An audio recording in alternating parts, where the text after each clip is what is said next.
Muito bem, pessoal. Vou falar aqui de uma situação que aconteceu. Deixa eu pegar aqui para vocês poderem visualizar. Isso aqui é um processador, um Ryzen 2700X. Tá? Deixa eu pegar aqui para vocês verem. O cliente foi retirar ele da placa-mãe. Olhem essa lateral aqui. Ele acabou entortando os pinos. Tá? Podem perceber ali, né? Dá para ver nitidamente que os pinos estão tortos. Né?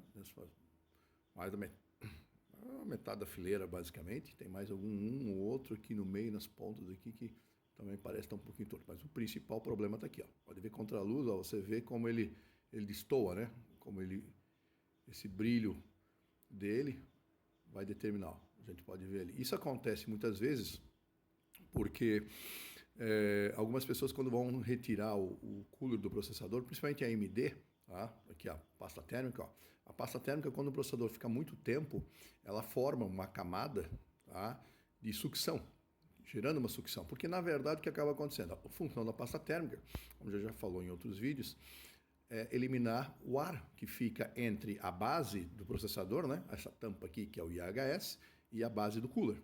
Então, quanto mais selado esse intervalo entre os dois estiver, né, muito melhor para a dissipação do calor, porque o calor saia rapidamente do processador. Então, o que acaba acontecendo? Nos coolers da Intel, isso não acontece porque ele tem o sistema de soquete deles que tem uma tampa por cima, que a gente chama de ratoeira, vulgarmente. E ele trava o processador não tem como sair. Então, pode arrancar o cooler da Intel, digamos assim, né, com extrema força. Claro que não é para fazer isso, mas estou dizendo que o processador vai ficar. Na AMD, até o soquete AM4, agora no AM5 mudou, porque eles entraram no mesmo sistema, basicamente, que a Intel tem, tá? De soquete. Se você puxar o cooler e ele tiver com abre aspas, um vácuo muito grande entre o processador e o cooler, né, a base do cooler, ele vai arrancar o processador junto do soquete. Tá? O cliente aqui não viu, achou que estava tirando só o cooler e ficou movimentando o cooler. E aí, nisso, acabou entortando pinos. Tá? Não é a primeira situação que acontece. Uma vez eu já consegui salvar um processador. Esse aqui é um Ryzen 7 2700X. Por coincidência, é o mesmo processador. Só que muitas vezes o que acaba acontecendo é que esse processador, você tenta desentortar os pinos e o pino quebra. E aí, o pino quebrando, né, você já está danificando o processador. Se o pino não quebrar, ele pode ficar muito mole, vamos colocar dessa maneira, né? Ou seja, a resistência dele diminui muito. Então, muitas vezes você coloca ele numa placa-mãe e fica ali, venda casada, né? Ele vai ficar naquela placa-mãe, porque ele já vai entrar apertado muitas vezes, porque tu tenta desentortar o máximo possível, mas para não forçar muito, você não consegue deixar ele na posição 100% reto, né? Como é originalmente a pinagem. E aí ele entra mais forçado no soquete. Então, se tu tentar tirar, dependendo da resistência que o pino já está por ter sido entortado, muitas vezes ele acaba quebrando e tu perde o processador. Tá? Então, isso é um problema que acaba acontecendo. Então tem que tomar cuidado com retirada de cooler de processadores da AMD. Vou ver se isso aqui vai conseguir ainda salvar ele, para tentar colocar numa placa-mãe, pelo menos, para tentar utilizar nessa placa, em definitivo. Tá? Então, para que vocês tenham uma ideia exata do que tem que ser feito, tá? O cuidado que você deve de tomar na hora de retirar o cooler de cima do processador AMD, porque você pode acabar tendo um prejuízo, como esse cliente aqui está tendo, tá? Com a pinagem toda torta. E isso eu já vi os casos piores, tá? Que já tinha quebrado pino já. Já estava torto de tal maneira que o cara forçou tanto que até pino já tinha sido quebrado durante o processo de retirada do cooler. Só para ilustrar, tá? Aqui eu tenho uma placa-mãe de teste que a gente usa para monte de volta, tá? Com um cooler padrão AMD.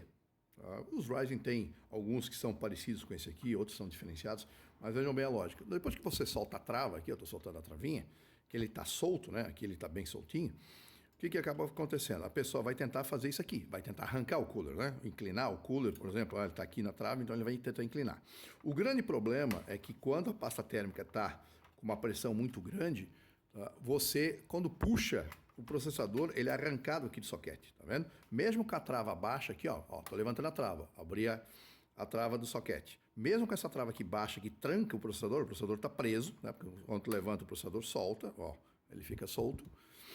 Mesmo com essa trava baixa, com a pressão que acontece entre a pasta térmica, né, que aqui não está, porque isso aqui é para teste, e a base do cooler, faz com que o ele seja arrancado. Foi o que aconteceu lá no nosso Ryzen lá. Então, o que o cara deve fazer? A lógica, tá?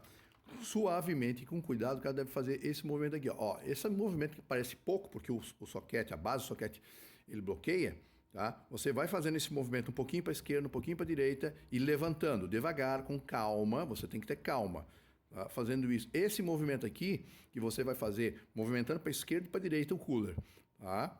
E levantando suavemente com pressão controlada, vai fazer com que o ar entre por baixo, entre a base do cooler e a base do processador, gerando justamente o quê? Um bolsão de ar. Esse bolsão de ar que a pasta térmica tira, justamente por causa que ele é ruim, participação, é o que a gente precisa que aconteça, tá? Para que a pasta térmica comece a se soltar. E aí você vai fazer com que ela fique mais maleável, né? Mas com uma pressão menor, e aí você consegue tirar o cooler. Então não puxa o cooler direto da AMD. Tá? Quando tiver pesado ou coisa do tipo, faça esse movimento aqui para a esquerda e direita e vá suavemente, tá? Fazendo essas inclinações para lá e para cá, para ele ir soltando, mas com pressão controlada. Não tente arrancar ele. Foi basicamente o que o cliente acabou fazendo. Tá? Para que ele vá soltando. Aí você vai conseguir soltar. Outras formas seriam, talvez, podem resolver você ligar o processador, a máquina antes, dar um estresse nele lá no AIDA, dar um bench no CPU-Z, para deixar o processador quente, né? Que a pasta térmica vai dar uma aquecida e vai ficar um pouco mais maleável também. Tá? Mas dependendo da quantidade de pasta térmica que pode ter ali, isso também pode não ser o mais ideal. E ainda esse movimento aqui, tá? Esse processo aqui é o mais indicado. Então fica a dica aí para quem tentar tirar um cooler da AMD de um processador, que principalmente se ele tiver muito tempo com aquele cooler ali, com a pasta térmica aplicada, 2, 3 anos no caso, e você quiser fazer, por exemplo, uma troca de pasta térmica, por exemplo, fazer a manutenção, que é o ideal, tá? Tomem cuidado na hora de fazer a retirada. Tá? Faça esse movimento aqui. Essa dica pode salvar o seu processador e economizar um bom dinheiro. Beleza? Abraço a todos, até a próxima.